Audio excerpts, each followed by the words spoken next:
Muito boa noite, comunidade da inclusão. Mais um episódio aí da nossa série Terapia Jurídica no Autismo. Hoje o nosso episódio é claro, 15 de outubro, dia do professor, da professora, e não poderíamos fugir a esse tema tão necessário, principalmente em abordagens específicas que a gente tem que analisar com cuidado.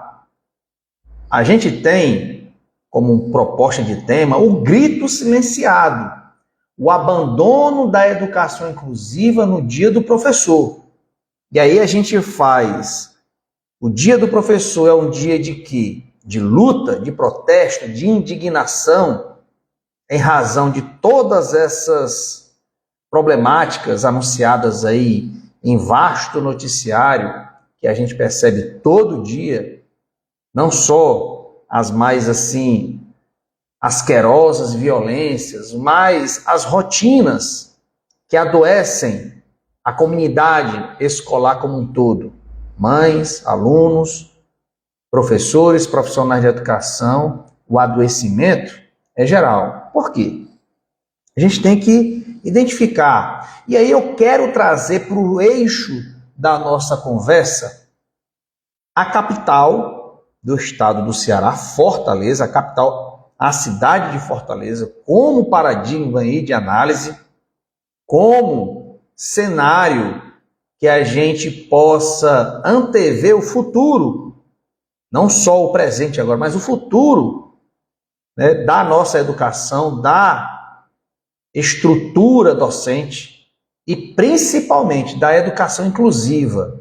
Porque a gente vai afirmar aqui que o maior desafio do Brasil é a educação inclusiva, porque ela, através dela, a gente vai argumentar aqui, através dela traremos muitas soluções que não estão sendo percebidas ou, pelo menos, clara e abertamente analisadas, discutidas.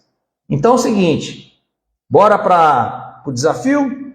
Por que Fortaleza é tão importante para a educação? Bem, a gente viu aí um vídeo postado pelo prefeito de Fortaleza, Evandro Leitão, juntamente com o secretário de Educação, Edilvan, e a vereadora, presidenta da Comissão de Educação da Câmara de Fortaleza. Então, é a cúpula, digamos assim, a cúpula da... Deixa eu resgatar aqui o vídeo. A cúpula da educação aqui de Fortaleza. E aí, muito me preocupa. Aqui o vídeo, tá? Do Edilvan, Adriana Almeida, professora, tá? Guerreira da educação, mas o que é que a gente tem, né, como ativista aí da causa, como estudioso da questão da inclusão, como também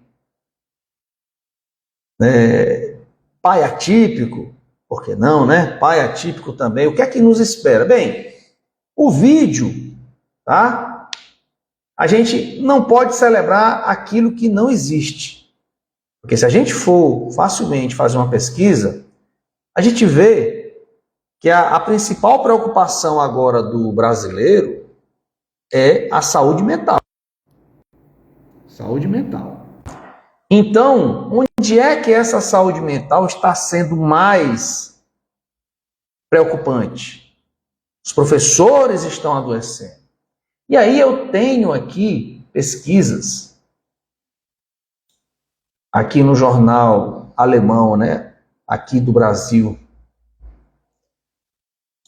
Deutsche Welle, tá? Dizendo assim, a saúde mental, o maior desafio para os professores no Brasil.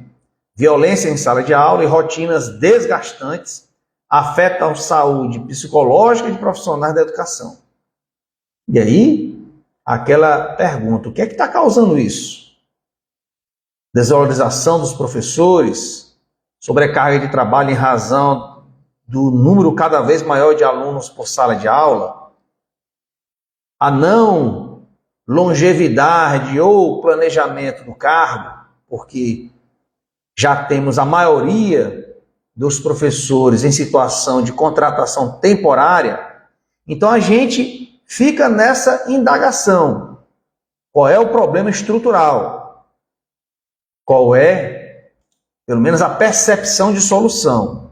Então, se a gente tem professor adoecendo, alunos adoecendo, mães adoecendo, em razão da problemática que é o ambiente escolar cada vez mais hostil, cada vez mais violento e provocador de adoecimentos mentais, tá? Nos seus profissionais, nos alunos e nas mães. Então, se a gente tem sala superlotada, é sinal que tem pouco professor. E aí, pouco professor diminui a quantidade de salas, lota a sala de aula, sobrecarrega o professor. Sobrecarregando o professor, sala lotada, muito barulho, difícil concentração, difícil harmonia, sala também, né, cuja a estrutura, a dinâmica adoece também os alunos. E aí quem é a principal vítima dessa situação?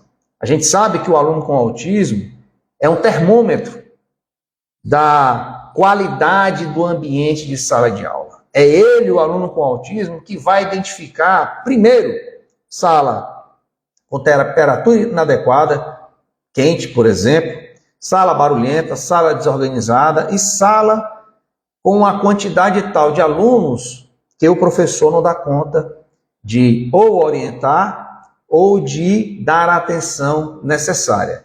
E aí a gente fica com aquela indagação. Ora, a gente sabe que os tribunais atendem aos pedidos das mães para garantir educação inclusiva para os seus filhos.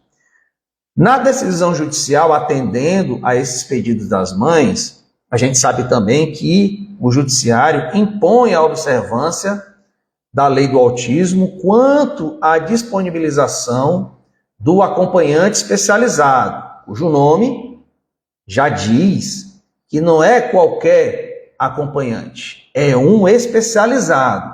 E a característica ou peculiaridade do aluno com autismo é a dificuldade cognitiva, a necessidade de suporte, principalmente para atividades de aprendizado e atividades que envolvam relacionamentos sociais, tá? E até controles de identificação ou desenvolvimento emocional. E a sala de aula é o lugar ideal para que isso não só seja oferecido como um desafio para esse aluno, mas também para aquele que garante o suporte.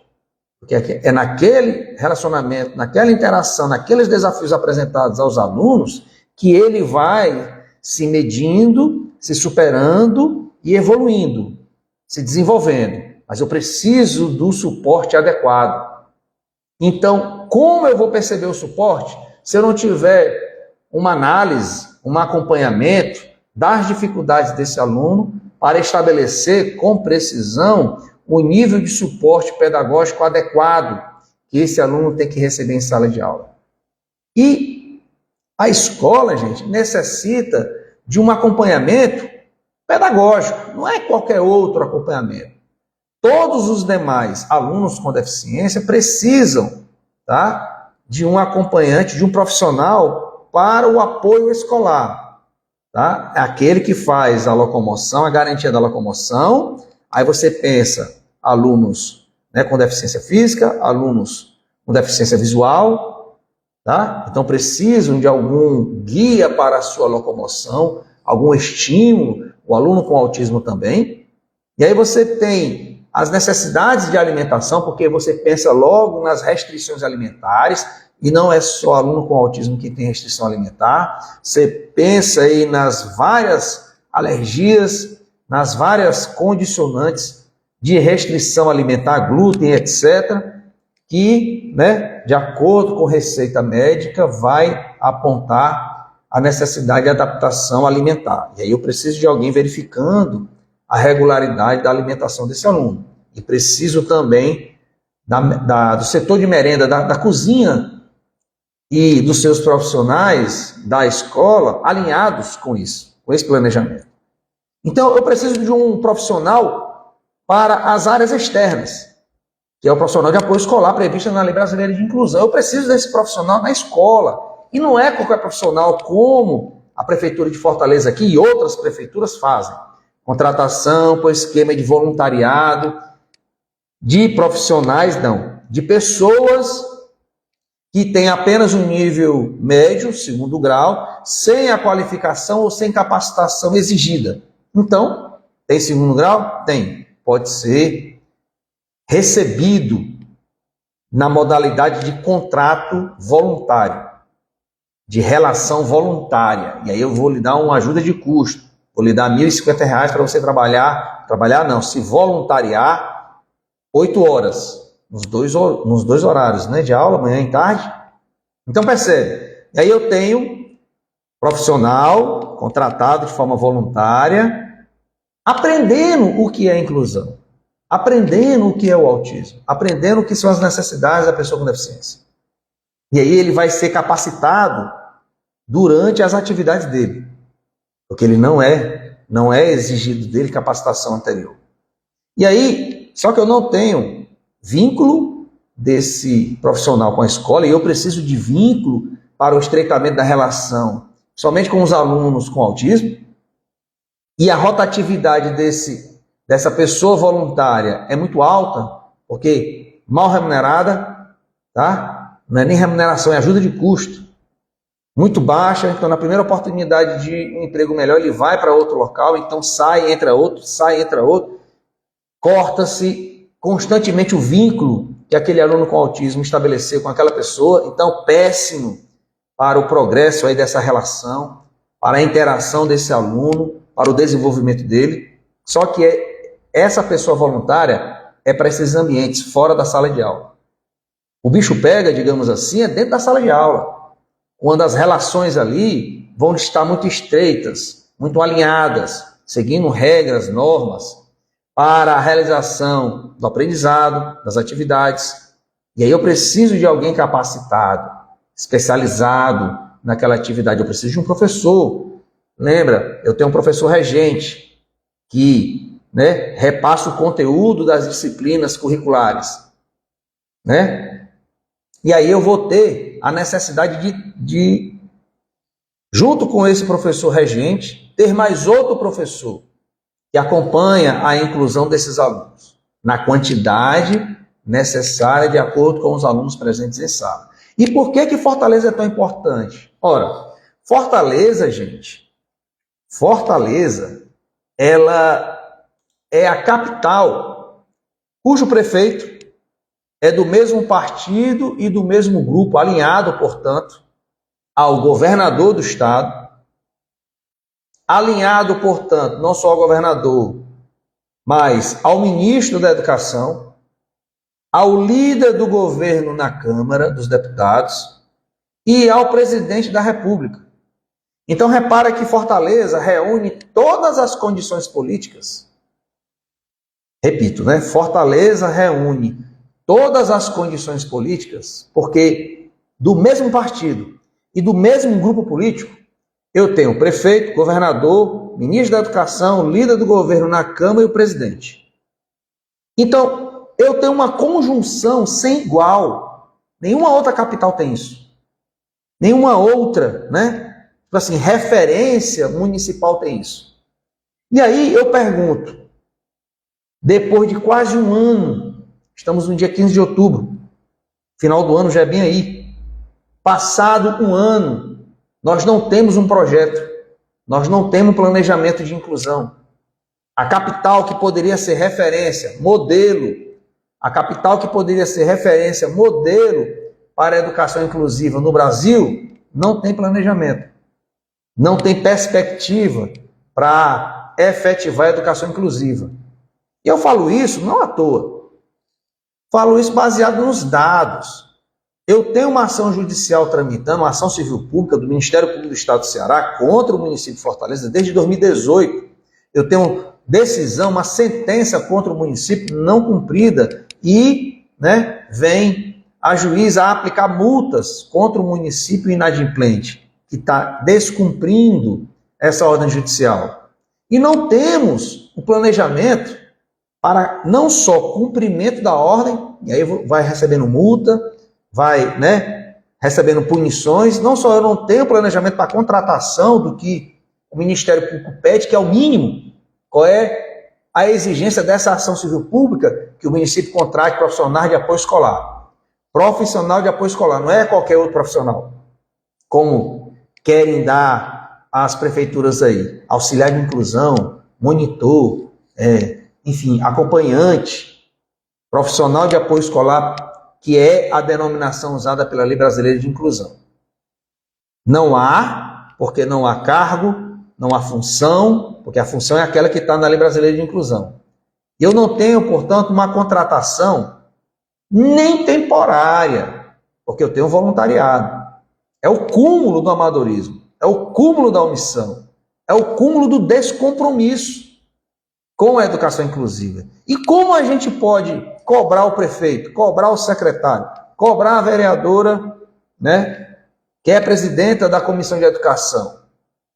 Todos com histórico e com postura e com discurso que deveria ser, a reunião de todas as qualidades, de todas as boas intenções para transformar a Fortaleza num modelo de educação inclusiva. Só que não é. Só que isso não se efetiva. E aí, continuamos com as mães sem ver seus filhos com inclusão, tendo a obrigação de recorrer judicialmente para garantir os profissionais nas escolas. Então, a melhor solução para a mãe é continuar entrando com ação judicial para garantir para o seu filho, de forma específica. Por que tem que ser específica? Porque no autismo é assim, doutor. A especificidade, a individualidade da questão dele.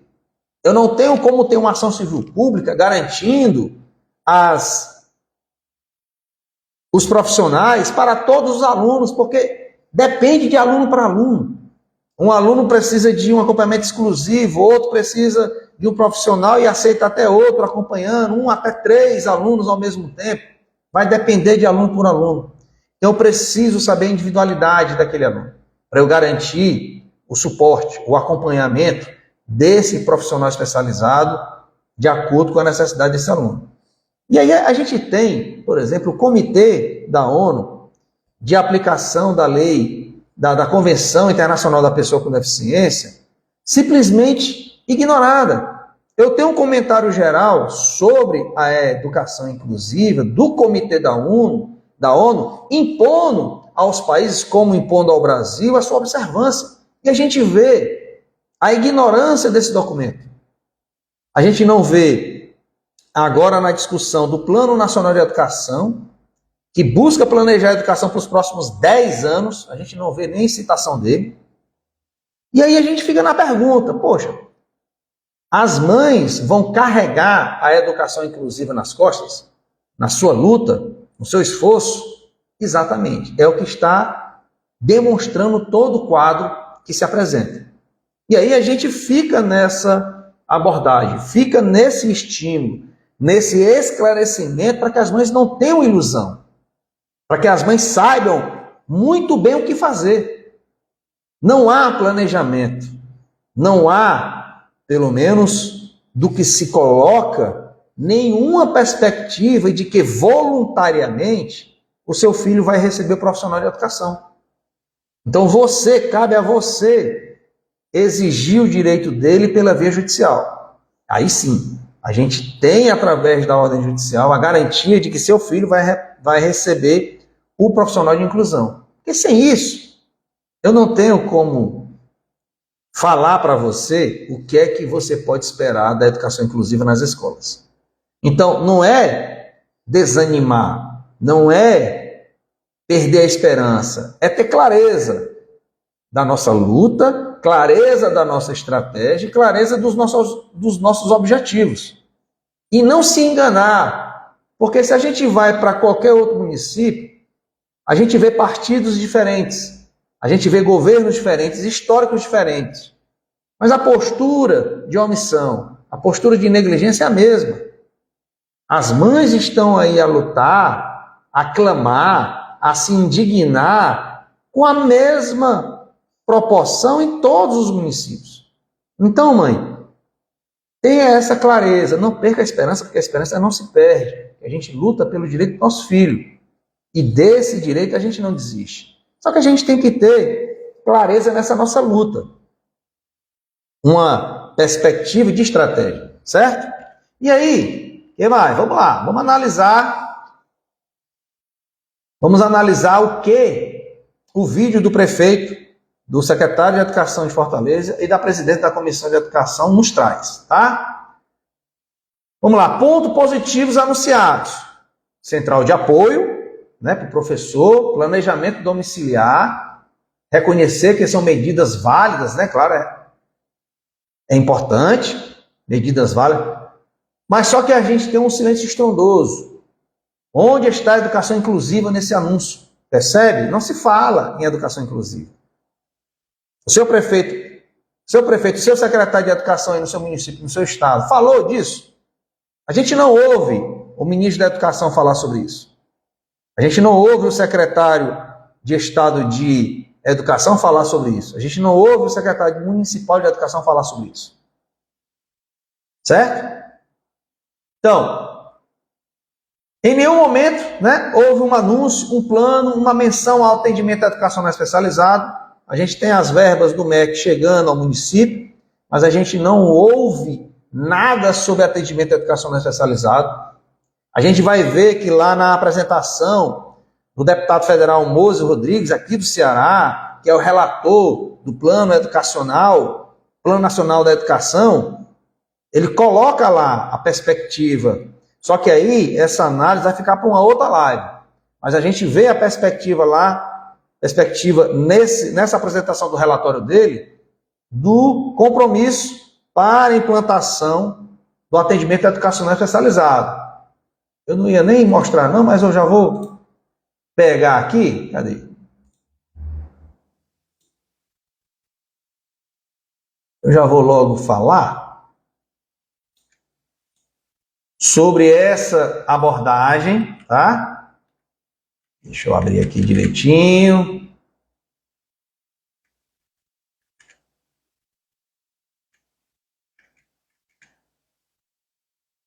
Sobre essa abordagem do Plano Nacional de Educação.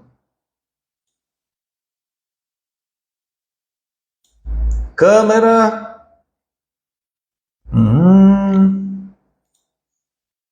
O objetivo número 10. Garantir o acesso à permanência e à oferta de atendimento educacional especializado de qualidade e a aprendizagem dos estudantes público-alvo da educação especial, chamada educação especial, né? E dos estudantes público-alvo da educação bilíngue de surdos. Educação inclusiva, atendimento especializado para 80% do público da educação especial em 5 anos.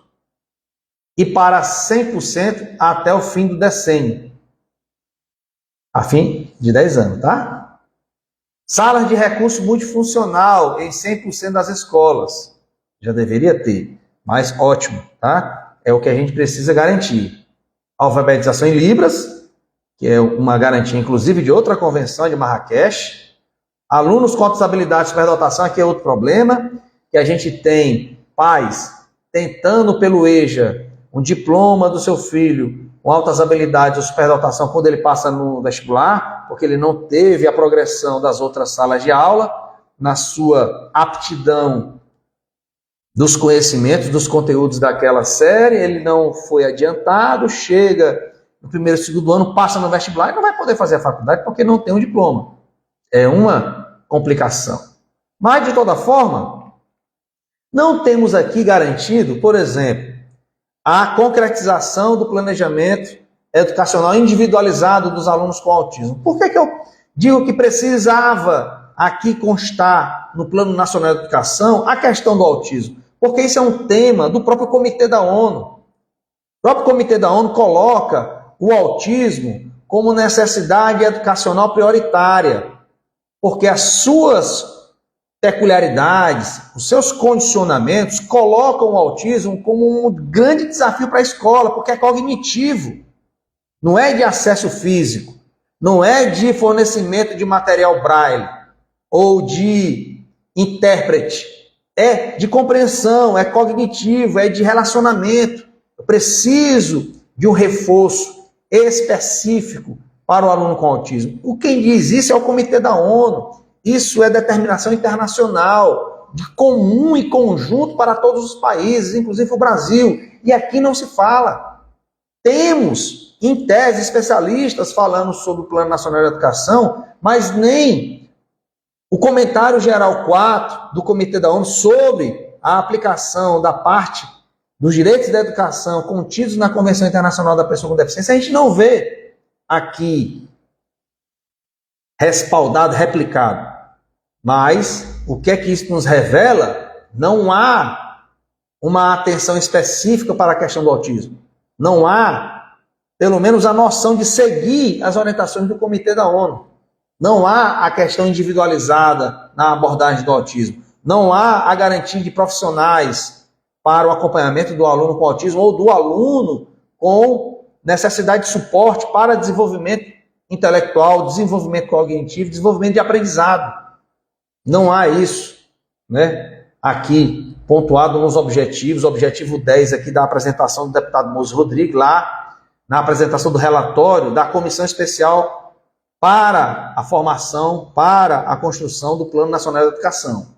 Mas, tudo bem, voltemos aí para a questão do vídeo do prefeito de Fortaleza, do secretário de Educação de Fortaleza e da presidenta da Comissão da Educação da Câmara Legislativa aqui de Fortaleza, Câmara Municipal, tá? Então, Fortaleza é governada, lembrando, Fortaleza é governada pelo mesmo partido do governador, do ministro da Educação, do líder do governo no Congresso, na Câmara, né, o deputado Guimarães, presidente da República, todos competentíssimos. Não vou aqui colocar, né, dizer que são incompetentes, dizer que não são compromissados. Todos são.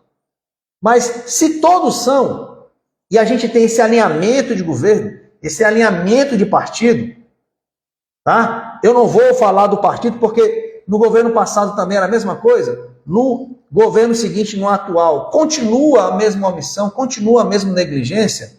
Então, Fortaleza reúne todas as condições políticas. Todas as condições políticas. Tá? Do mesmo partido eu tenho prefeito, governador, ministro da Educação, líder do governo na Câmara e presidente da República. Por que que não temos planejamento? Por que que Fortaleza não vira planejamento para ser a capital da educação inclusiva? Há interesse para isso? Bem, o que a gente vê é que não há nenhuma menção, nenhum planejamento, nada objetivo que aponte nesse caminho. Ao contrário, não temos nada. Não temos nenhum planejamento, não temos nem promessa. Então o que nos resta é o quê?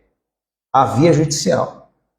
Participei hoje do lançamento, né, no seminário da Rede de Pesquisa e Desenvolvimento no Autismo, lá no Ministério da Ciência e Tecnologia, uma ótima notícia para levar realmente a sério a questão do autismo, com pesquisa científica, com tecnologia, com pessoal capacitado, acadêmico, enfim.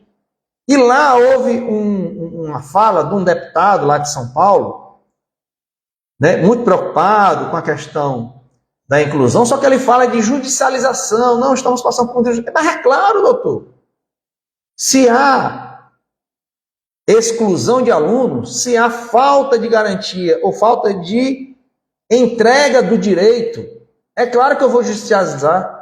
A judicialização aí só existe porque estão negando direitos. A judicialização só existe na educação inclusiva. As mães estão entrando com ação judicial para garantir os direitos do seu filho. Isso só existe porque elas não têm esse direito. Porque os filhos delas estão excluídos. Não há profissional acompanhando o filho dela. Então é claro que ela vai judicializar, porque a judicialização para ela é o único mecanismo para garantir a inclusão do filho dela na escola. E aí a gente tem o Dia dos Professores, a gente deveria ter os sindicatos erguendo, tá, a bandeira da educação inclusiva, erguendo a necessidade de contratação de professor como acompanhante especializado para a inclusão em sala de aula, do profissional da educação como profissional de apoio escolar, dos professores de educação física capacitados para a adaptação das atividades físicas para os alunos. Então, professores especializados para o devido funcionamento, efetividade das salas multifuncionais, dos atendimentos educacionais especializados, dos AEEs, em quantidade suficiente para planejamento, atendimento e contraturno, e principalmente a remodelagem do planejamento pedagógico das escolas de tempo integral. Ora, eu preciso de uma escola de tempo integral que seja inclusiva. Para que eu tenha uma escola inclusiva de tempo integral, eu preciso que ela tenha os esportes, as atividades culturais e atividades terapêuticas. Lembra aí, eu resgato aqui até a postagem do Conselho Federal de Psicologia. No Instagram do Conselho, Federal de Psicologia, coloca-se assim: a psicologia por uma educação inclusiva e de qualidade emancipadora. A gente lembra que temos a Lei 13.935 de 2019. Essa lei faz 6 anos, que prevê a presença da equipe multiprofissional na escola. Todas as escolas públicas com a obrigação de ter uma equipe multiprofissional, composta a equipe de uma assistente social e uma psicóloga, para atendimento dos alunos, de todos os alunos. E aí sim construir atos e atitudes e acompanhamentos e diagnósticos preventivos de problemas que os alunos passam, de dificuldades de comportamento, de aprendizado, emocional, se início ou de agravamento de saúde mental dele, até para evitar violência, quadro de violência na escola. Ora, se a gente não tem esses condicionantes, se a gente não tem esses profissionais na escola, não teremos escola inclusiva, não teremos inclusão. O seu filho, mãe, vai continuar sendo excluído, vai ficar invisível ali dentro. E claro, o aluno vulnerável, o aluno vítima e potencial e preferencial dos atos de violência. Porque os atos de violência ferem primeiro aquelas pessoas mais vulneráveis. E na escola, os mais vulneráveis são os alunos de inclusão, são os alunos com autismo. Muitos deles com dificuldade até de verbalizar aquilo que passa durante o dia na escola. Então temos essas questões que precisamos enfrentar. A luta até do Conselho Federal de Psicologia por uma educação inclusiva. Não é possível que a psicologia é que vá falar em educação inclusiva. Porque isso deveria ser preocupação dos gestores da educação e não do Conselho Federal de Psicologia. Também, claro, porque eles devem estar presentes na escola. Por isso, uma escola, para chamar-se com essa denominação, tem que ser inclusiva de tempo integral, como já pensava Paulo Freire, como já pensava Darcy Ribeiro, como já efetivava Leonel Brizola com os Brizolões. Eu tenho escola inclusiva de tempo integral com atividades esportivas, é claro, culturais, por óbvio, mas terapêuticas, porque eu já tenho legislação obrigando a isso. Só que eu tenho resistências. Resistências que precisam ser enfrentadas. E, para ser enfrentadas, elas precisam ser conhecidas, analisadas, identificadas as suas questões para serem atacadas e apresentadas as suas soluções, que é o que a gente está tentando fazer aqui. E é o compromisso nosso e é essa nossa dedicação, tá? Então, enquanto isso nas escolas, a realidade é de voluntariado, sem qualificação aqui em Fortaleza. Por mais que a conjuntura política coloque Fortaleza como a capital que deveria ser o exemplo de educação inclusiva, um modelo de inclusão a ser seguido por todos os outros municípios, mas é o desrespeito ao direito constitucional à educação, à LBI, Lei Brasileira de Inclusão, às próprias crianças e às suas famílias. E aí temos as mães lutando sozinhas, tá? Angustiadas, indignadas, bravejando, né? Às vezes, no seu limite, chorando, fazendo depoimentos, e a gente tentando fortalecê-las, que é esse o nosso papel, né? Enfim, trouxe aqui alguns temas para a gente discutir, e a gente tem que ter esse bom diálogo. Por isso, as lives aí, chamadas até terapia jurídica no autismo. Porque precisamos de conscientização, precisamos de boa informação, tá? E essa invisibilidade nos deixa como arma a conscientização, gente, da nossa comunidade, para sabermos a melhor estratégia de como lutar, tá? Mostrar às mães e às famílias como o caminho, embora árduo, que nos sobra é o caminho judicial. Não tenha ilusão, não tenha falsa esperança. Porque não há nem promessa para que a gente possa aguardar, né? Não há nem planejamento para que isso seja efetivado. Então a gente tem que ter um empoderamento jurídico, que é essa a finalidade das lives, da nossa série aí, Terapia Jurídica no Autismo. Então devemos e podemos ajuizar as ações contra os municípios, tá? A postura de Fortaleza serve de espelho para a inércia de outras cidades. E repara, você tem Fortaleza como a capital que reúne toda a conjuntura política, poderia dar a ela todo o planejamento, todos os recursos para se transformar na capital da inclusão, modelo para os outros municípios. Porque aqui a gente tem do mesmo partido, tá? Prefeito, governador, ministro da Educação, líder do governo na Câmara e presidente da República. Ora, se aqui a gente não tem, o prefeito lá da outra cidade vai dizer assim, olha, a gente não tem recurso, eu não tenho a força para chegar lá em Brasília e, né, negociar recursos, porque nem o prefeito de Fortaleza faz isso, né? Nem o prefeito de Fortaleza faz isso, não garante a educação inclusiva. Como é que a gente aqui vai garantir? Que a gente não é do mesmo partido do presidente, do mesmo partido aí do ministro da Educação. Então a postura de Fortaleza serve de espelho para a inércia dessas outras cidades, tá? Mas também serve de modelo para a nossa reação. E é isso que importa. Então a gente tem que convocar as mães para a ação. Precisamos nos organizar.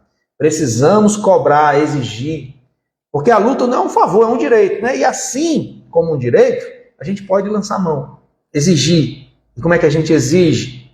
Né? Sempre falando para o vento, tá? Falando para quem não dá ouvidos? Não, entrar com ação judicial. Que é esse o mecanismo aberto para nós, para a garantia individualizada ali do direito do nosso filho. Certo?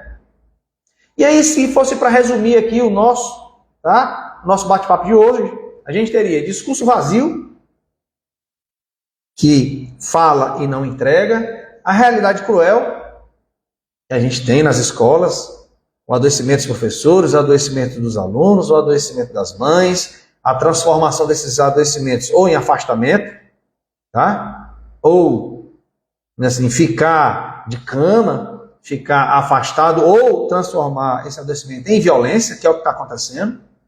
Reações cada vez mais violentas, de aluno contra professor, de professor contra aluno, a omissão injustificável que a gente tem, e a nossa necessidade da via judicial, que é a nossa grande e, por enquanto, única arma, tá?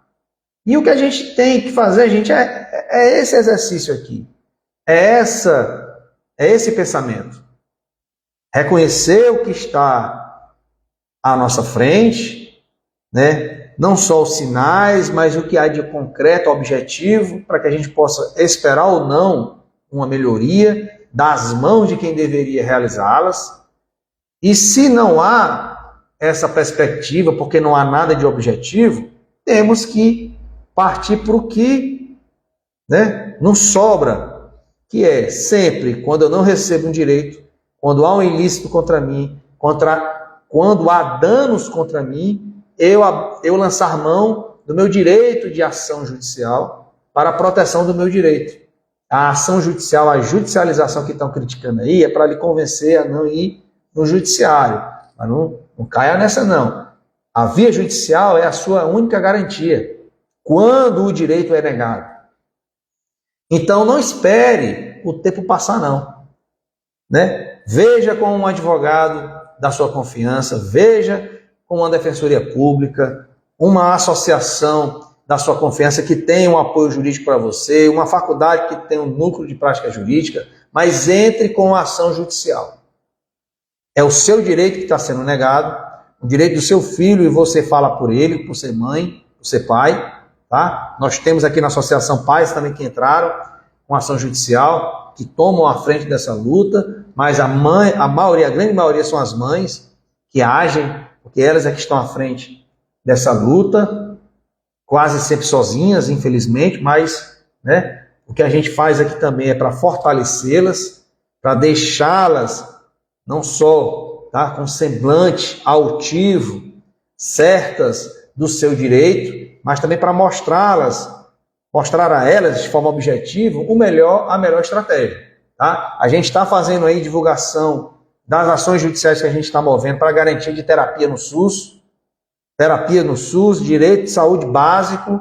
Você não tem que esperar em fila, porque a necessidade do seu filho é para agora, é para hoje. Então não espere em fila, entre com a ação judicial para garantir a terapia do seu filho, terapia no SUS, e aí o município é que se vire para garantir os profissionais. A gente não ia falar isso hoje, porque hoje é dia do professor. Então a educação inclusiva é o nosso tema. Amanhã a gente vai falar sobre a questão da terapia, como a gente consegue pelo SUS. Hoje, o nosso compromisso era esse, é tematizar essas questões, pronunciamento aí do prefeito, e aí fazer as nossas considerações, que é a nossa obrigação, quanto estudioso, né, do direito nessa área, como ativista, como pai atípico, e mobilizar a nossa comunidade para a boa estratégia.